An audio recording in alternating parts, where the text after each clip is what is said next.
We only have one more panel on this stage, so thank you all for being here today.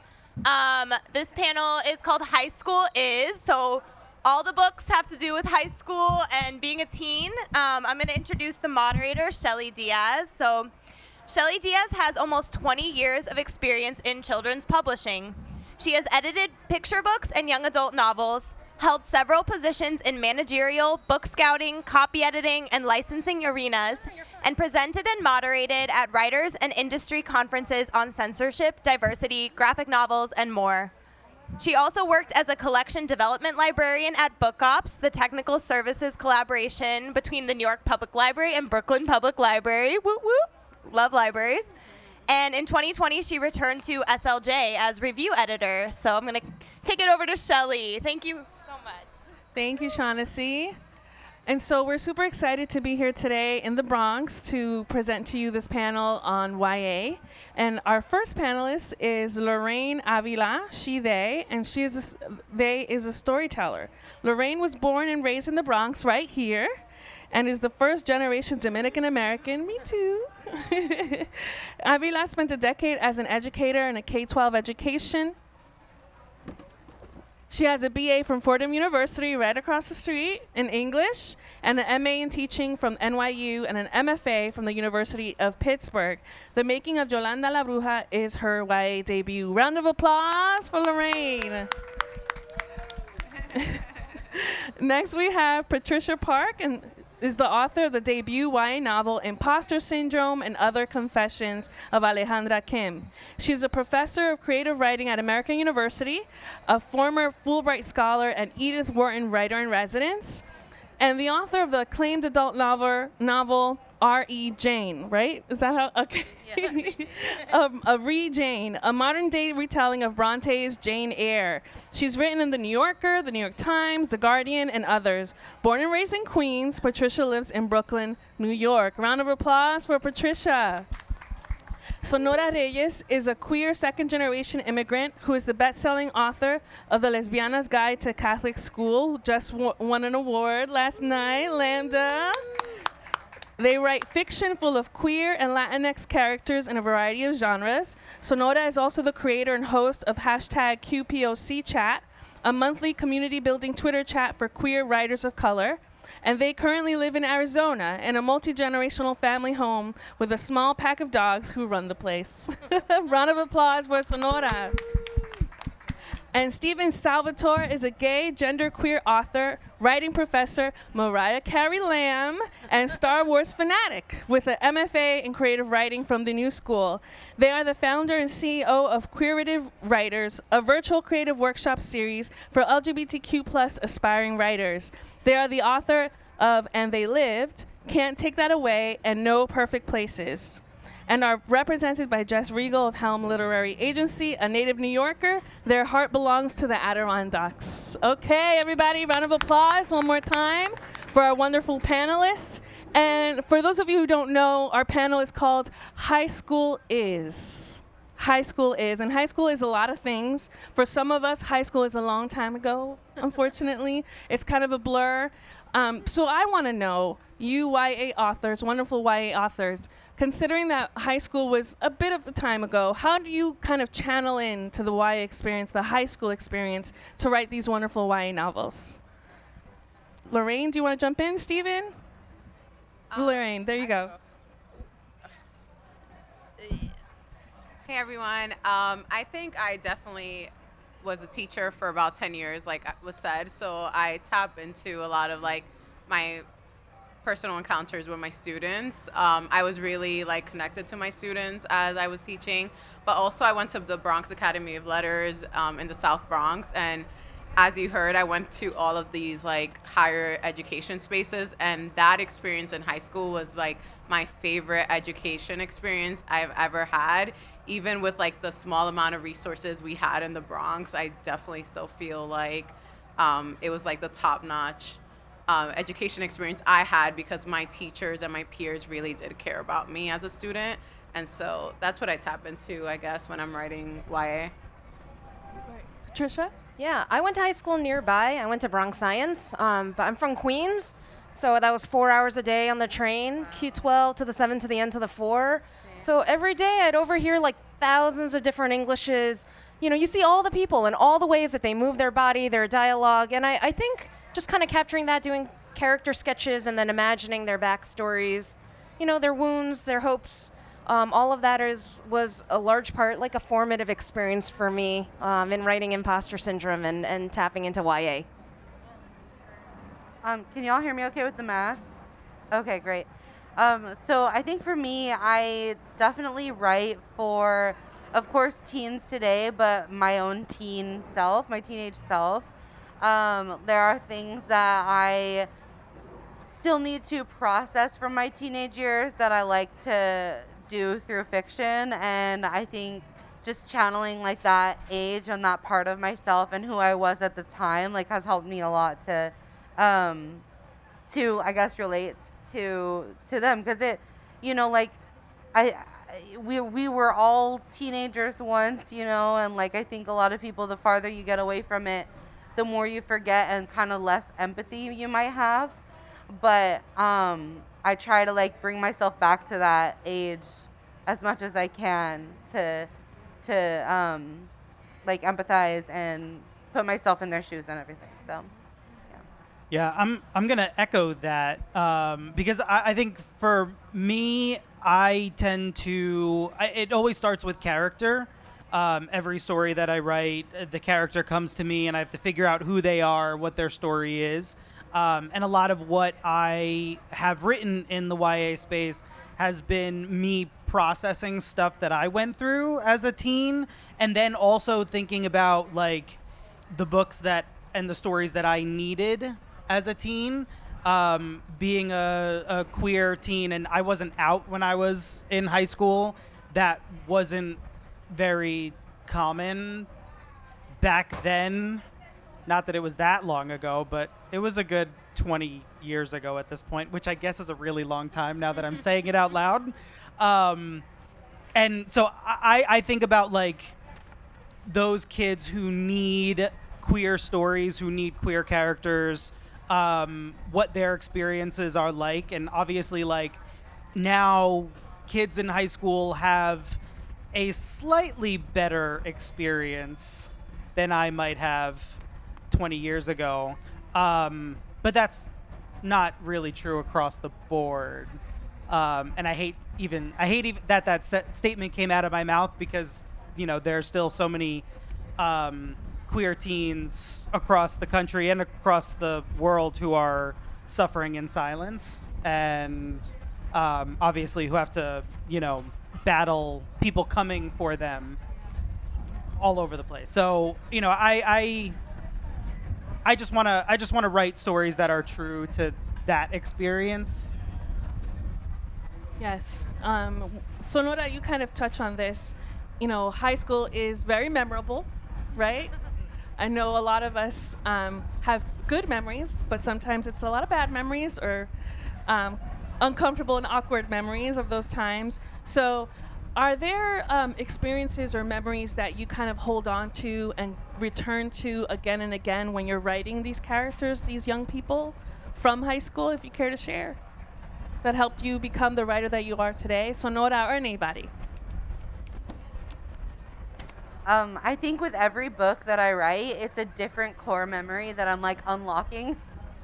So with the Lesbiana's Guide to Catholic School, it was, you know, my Catholic school trauma and like the coming out experience and all of that. With the Luis Ortega Survival Club, it's a little bit more of like, you know, I don't want to spoil too much about the book, but it deals with abuse and assault, and it was a trauma that I wanted to like explore like what if this had a happy ending for me or for anyone like me.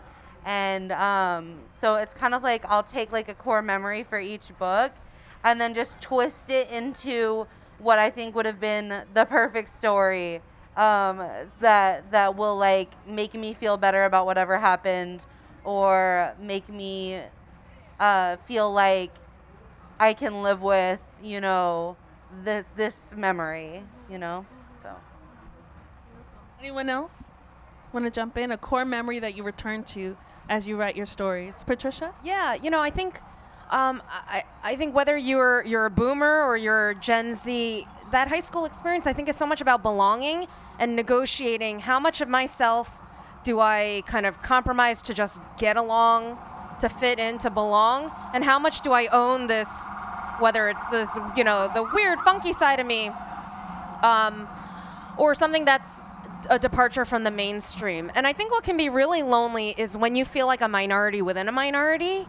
I think we've seen the polarized story of whether it's of race or identity. And when you feel like you don't even belong to the group you're supposed to belong to, the minority group, then that can feel really isolating. So with imposter syndrome, I'm writing about a Korean Argentine American experience, and Ale she doesn't belong with the Koreans from Queens, doesn't belong with the white woke kids in her Quaker Oats prep.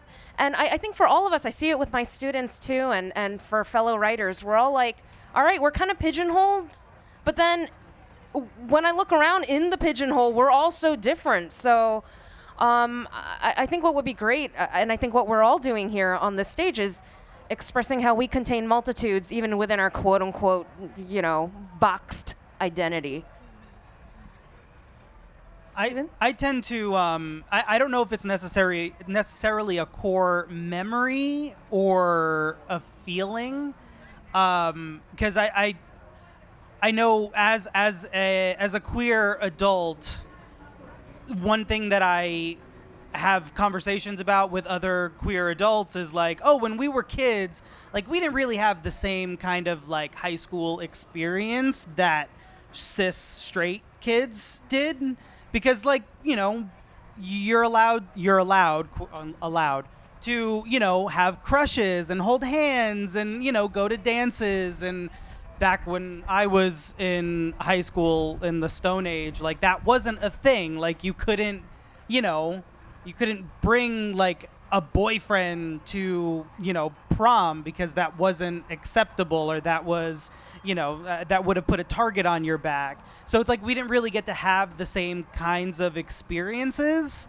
And so I grew up after high school, and I got to and I'm still as a almost 36-year-old person, I'm still experiencing some of those growing pains that I feel other people experienced, back when they were 16, 17. So I like to go back to those. I like to think about those feelings, and how that translates now to teens, and in talking to teens and hearing their stories and what they're experiencing, and seeing how I kind of fit into that, if that makes sense. Totally makes sense, completely.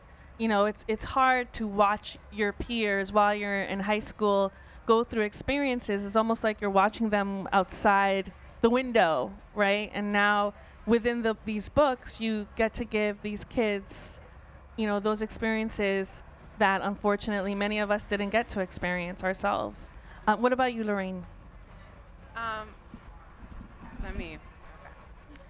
I guess one of the core memories that I feel I really tapped into in the making of Yolanda la Bruja was just the ways in which I romanticized my friendships from a very young age. In high school, I think I wouldn't have survived had I not had very close and intimate relationships with my friends. Even when we were going through it, having a really hard time at school, I remember I had one friend who will literally sing Backstreet Boys to me for me to go to sleep and take a nap in school when I was having a bad day. And it's just those small things I feel I want to always reflect in the stories I write for young adults and children, because I think it's important to just even outside of romantic relationships, and I mean dating and all the things young adults are invested in, I think it's important to just remember your friends are the way you survive. There's no other way. You must rely on friendships. So yeah. Yeah, friendships in high school are like no other friendship that you could just never get back to that tightness. And speaking of love stories, and like you said, YA doesn't only have to center around romance love stories, but I wanted to talk about just love stories in general in your books. High school is heartbreak, right? It's when most of us experience that, either friendship breakup or, boyfriend, girlfriend breakup, whatever it may be. And many of your characters also experience heartbreak in your books. So I was just wondering, how did you decide to center, or how did you decide to put these relationships within your novels, right? And they're going through a coming of age, going through all these experiences, heartbreak, but at the same time, your novels are kind of communicating and having conversation with these big, big questions like identity and consent and religion and so many of these big topics. And yet these kids are being teens, right? So how did you create these heartbreaking stories within these big, big topics? How did you balance these two? That was a super long, complicated question. I'm so sorry. No, I mean, it's such a wonderful question. And so I guess I will... Loud. So in my latest No Perfect Places, basically the idea behind the story is it's about two twins whose father is incarcerated, and they are on their way. At the beginning of the book, they're on their way to prison to see him, and the brother character is planning on confronting his father because he found out that they have a secret half sibling. He gets the chance to confront his father. His father says, please keep it from your sister. She's not strong enough, because they're really both dealing with their father being incarcerated. And then their father passes away in prison, and the brother is kind of left to pick up the pieces. And he's still holding on to this secret and keeps the secret from his sister. And then the secret half sibling shows up in their idyllic lakeside town. And I wrote this book because I had an incarcerated parent, and seeing how it impacted me versus how it impacted my sibling in very, very different ways, and how, we have two different relationships with our father, and because of the difference in the relationship, we ended up growing apart as siblings. And so, these two characters in this book they're obviously in high school, and, at the start of the book, they are each other's best friends. They are everything to each other, and you just see their relationship erode, and they have to kind of figure out how to come back together. And so going back to the origin of your question, that's kind of the love story, I guess, is between these two siblings and trying to figure out who they are to each other, how they survive with an incarcerated parent, and then on top of that, the death of that parent. And I think that these are just, this particular story is one that I haven't seen. Because obviously, we could talk about the horrible criminal justice system and all of that, and which is something that, I do explore in here, but we don't really see the impacts on incarcerated parents on children, because it is a mind fuck. I don't see any young children, so I'm just going to say that.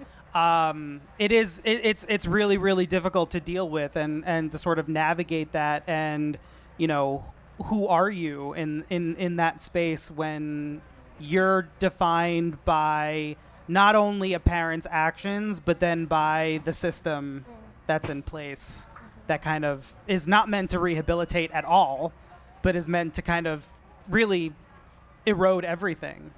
So I wanted, there's a lot that I wanted to explore in this, and I think that that's something that kids who have experienced that can pick up this book and read a little bit of maybe their story, and then kids who haven't experienced that can kind of get a little sliver, just one story of so many that exist out there.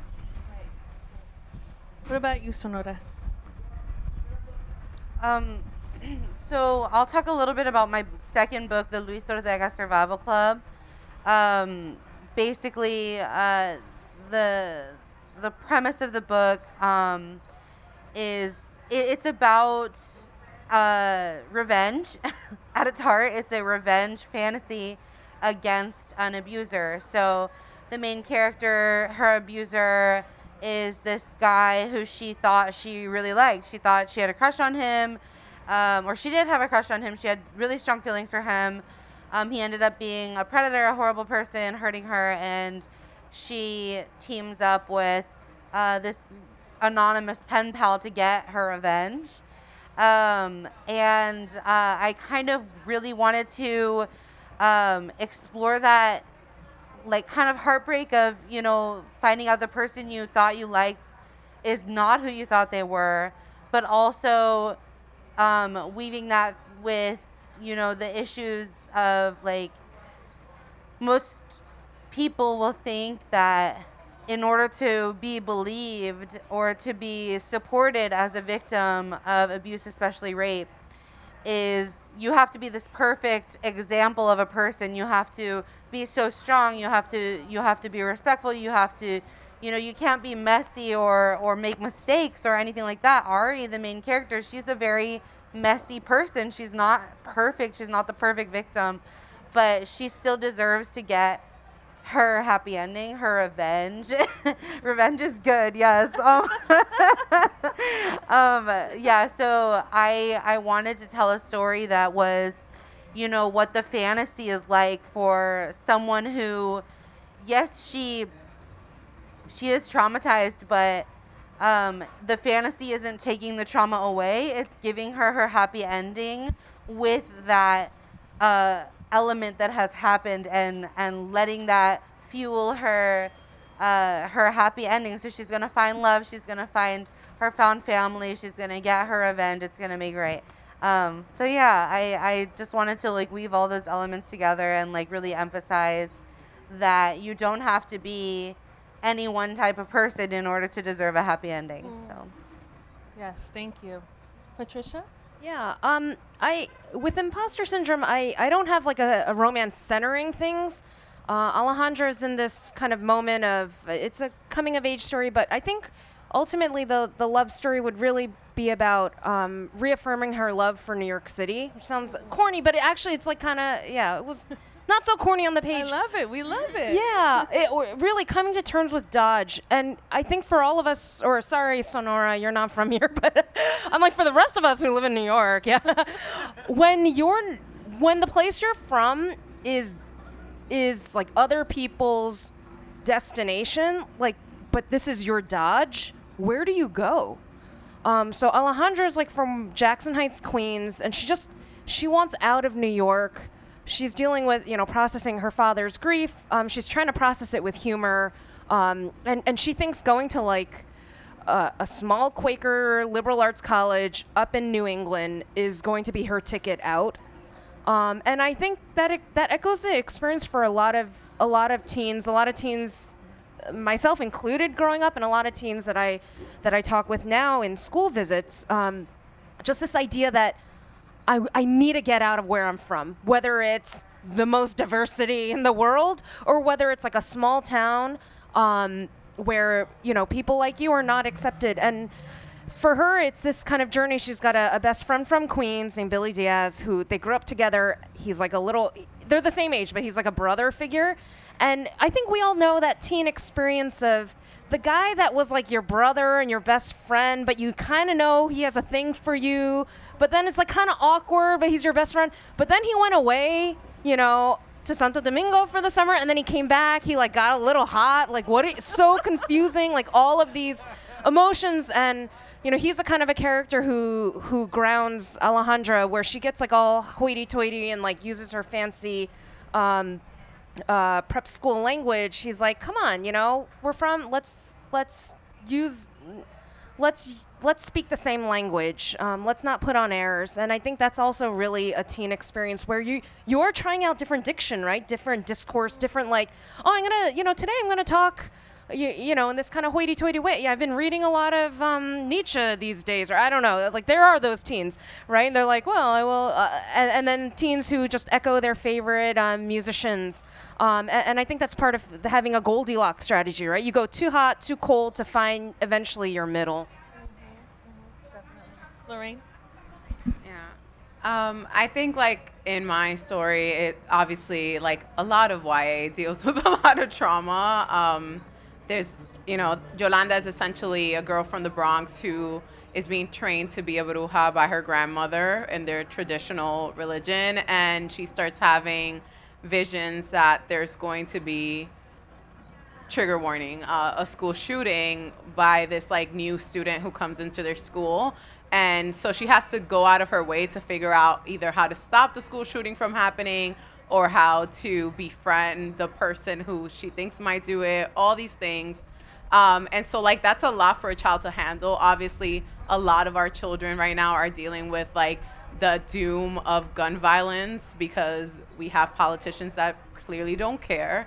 And so, despite that, as someone who grew up in the Bronx dealing with a lot of things, like the, like, doom of, you know, just being abused, period, as someone with a body in the Bronx, like, and all of the things, I think we still managed to find joy. And so I did not want to write a YA in which it was just, like, all trauma. I wanted to make sure I was giving my characters all the avenues I know that we have, which is, again, it's our human connections with each other in order to survive. And so, like, Yolanda not only has her grandmother who, like, is a strict Dominican grandmother, but is also, like, a loving elder who is teaching her how to be.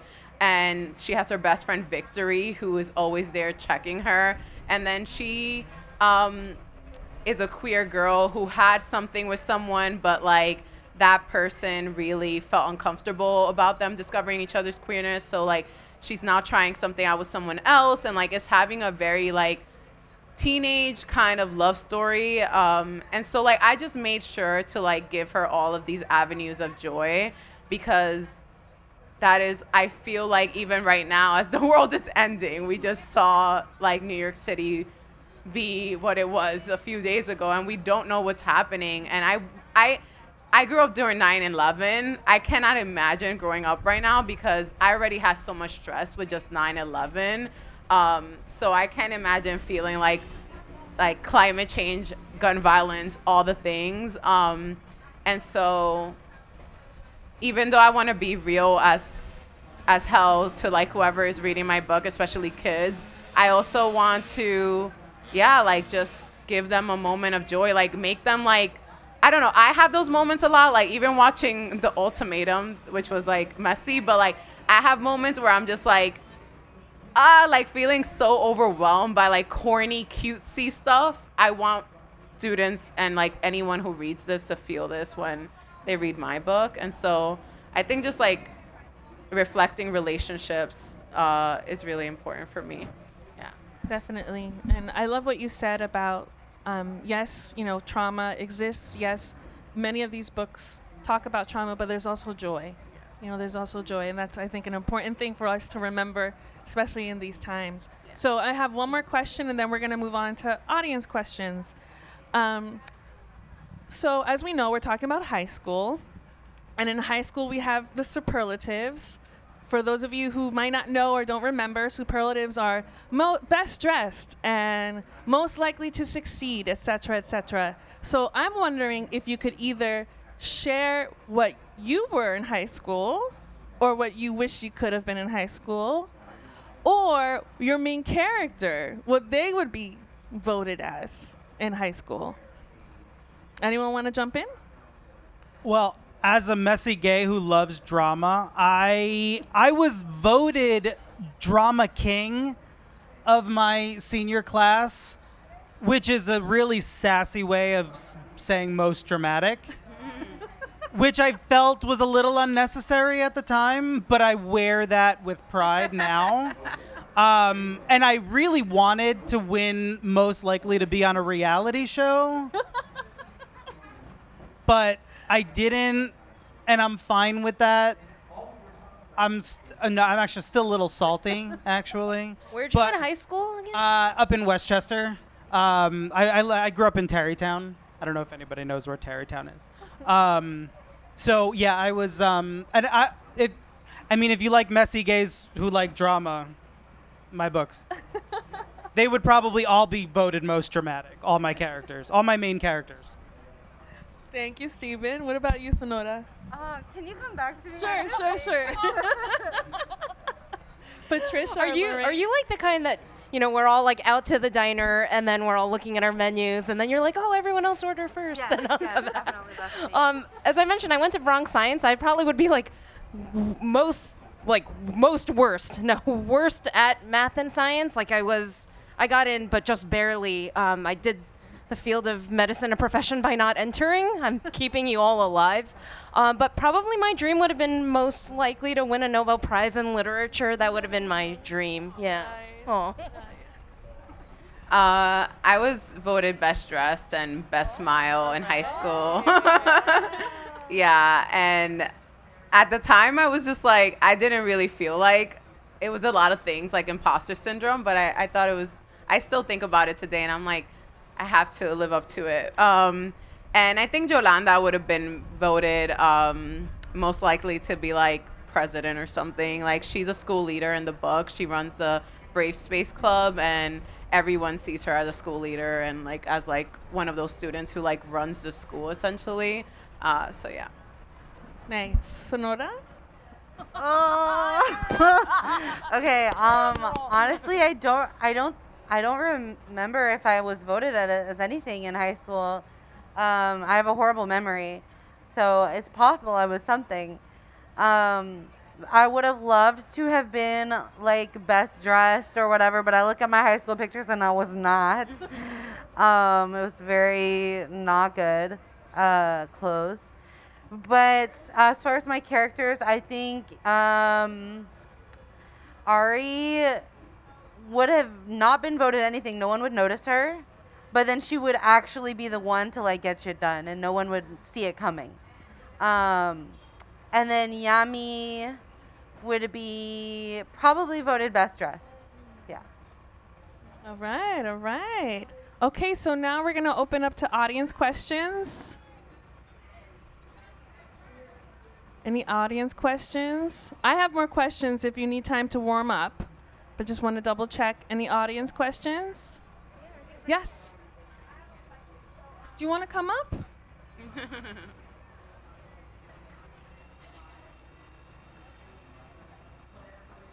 What inspired you to write these books? What inspired you to write these books? Thank you.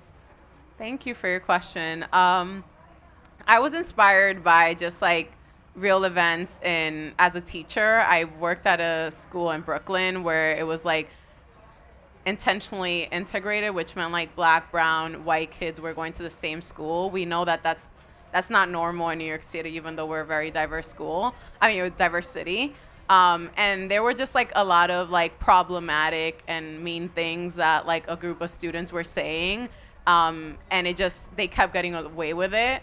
And so it came from that. It also came from, my own experiences in my high school in the Bronx, and also feeling like going down this rabbit hole on TikTok of like teen girls into like spirituality and tarot and things like that. So, yeah. Yay! I love to hear it.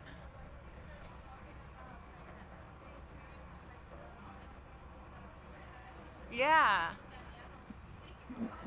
I love that. So the young lady that asked the question, the mom is, or the woman next to her is, okay, the mom, is adding. Sister? Your sister is saying that she's also very interested in the tarot cards and she sees also elders, so she's very excited about the book. I just wanted to repeat what you said in case anybody else couldn't hear. My imposter syndrome inspired me to literally write the book on imposter syndrome. I think we've all had this feeling of, you finally earn a seat at the table, And then you get so self-conscious, right? You look around and you're waiting for somebody to bounce you from the party, so to speak. For me, I teach undergrad and graduate creative writing, and I was seeing it in my classrooms too, that students who had earned their place were just questioning their abilities, and it was in hedging language, and I would see it on the page too, and the way that they would write. A lot of my students were also interested in YA, and as an educator, I had to learn what they were trying to do, and that was really inspirational for me because there's just such a freshness and an immediacy to the YA voice. I was coming from the adult world, the adult fiction world, and there's like a no BS thing, right? Teens, they hold you accountable because they can hear, the ear doesn't lie, and there's that kind of big feelings, things unfolding in real time. So all of these things I think really inspired me, but I didn't want to be like the boomer writing about like my boomer high school experience because I would just put everyone to sleep. It'd be like, oh, you know, everyone's carrying around beepers and they're like, what is this like ancient, antiquated thing, right? They belong in like a museum at the Smithsonian or something, or the Natural History Museum, right? So I think just all of those feelings bundled together, but really imposter syndrome and in part trying to overcome my own imposter syndrome by writing imposter syndrome and having my character Ala as well. I think I was inspired to write, I'll talk about the Luis Ortega Survival Club again because it's the one that just came out. So I was inspired to write that book by my own anger. And it was really not until I accessed my anger that I realized that I and people like me should be able to fight for like every ounce of joy and happiness and love and hope that we deserve. Because it was that anger that let me realize that like, oh, these things are wrong. Like, I don't want to be treated this way, and I wanted to write about a character who like was angry because I for so long felt like I wasn't allowed to be angry, and so I wanted to give her the opportunity to, you know, just be really mad about what happened and to do something about it. So yeah. I think for me, And They Lived, which just came out in paperback, this was really me going back and rewriting the first guy I ever fell in love with. Obviously, that did not work out. But I wanted to give 18-year-old me a happily ever after with this person. And I mean, really, ultimately, as I was writing it, I realized that it's not about living happily ever after. The point is that they live, and that they are able to kind of just be and grow together. And, you know, there's not going to be a happily ever after. There's just going to be an after. And so that it's really just me kind of reliving my high school or my first love. And then this book was really, like I was saying earlier, just kind of processing familial relationships and just dealing with family trauma and drama and stuff that it's hard to deal with. So that's why I write, is to kind of process a lot of the things that I've gone through and work that stuff out on the page, and maybe make my characters a little bit happier than I am/was. Thank you. And thank you again for that question. Any other questions from the audience? Okay, yes, why not? Do you want to come up?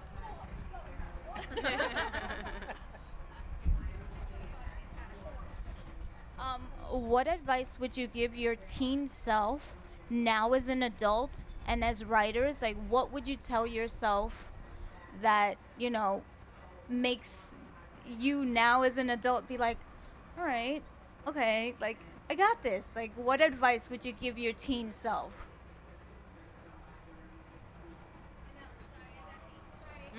That's an awesome question. I would probably say, I would go back and tell young Steven, like, it's okay that you have all the feelings.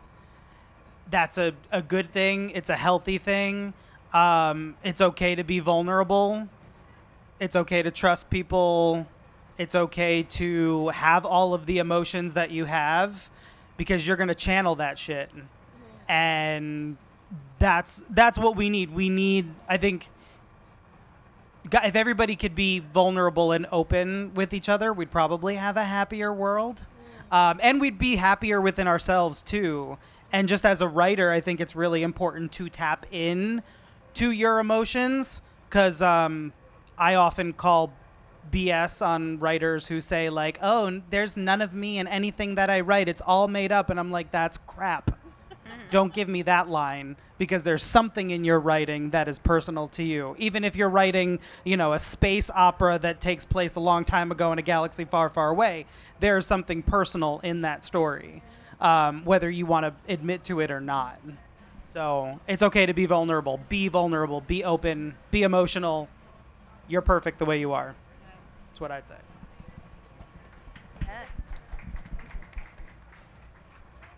I would say, God, I'm like already emotional because this question. No, it's okay. I would say you are enough as you are. It's okay that you aren't ready to like come out yet. If there's no shame in being who you are at your own pace, and you don't know anything. And you're beautiful and you're alive at 29 years old, so yeah. For me, I'd tell the young Patty, you will find your people. I think it can be, I was very lonely in high school. I talked to a lot of teens, and I see that look in their eyes where they haven't found their group, they haven't found their place. And I think young people feel really compelled to have everybody love them. And it's okay. You won't. If you do your thing, you will eventually find the people that get you on your terms versus being this kind of eager people pleaser. I mean, I won't deprogram the people pleaser in me, but I've learned to adjust and recognize, like, this is me, Take me for what I am. And eventually you will find your people. So hang in there. That's what I would say. Yeah. I would probably tell my younger self, like, you're not bad. I think, growing up and having the feelings I had and having the beliefs I had and, like, being in the family and society I was in, I just grew up thinking, like, I was inherently bad, and like that's why bad things happen to me, and like that made it into my writing a lot. I went to Bronx Academy of Letters again, and that's a writing school, and so like I'm so lucky that I get to go back and look at like the short stories I was writing for my high school magazine and things like that, and even in those stories I can see how like I was somehow blaming myself through the character about like the things that happened to me as a child and as a young adult. And so I spent so much of my life just feeling guilty and feeling bad and honestly just feeling gross, like, for a lot of things. And it's taken, like, so many years to, like, deprogram that from myself. And I would love to go back and, like, give younger versions of me, like, years of just enjoying my life as I am now versus, like, living with the weight of feeling like I'm a bad person. And I think, I think that's what I would say.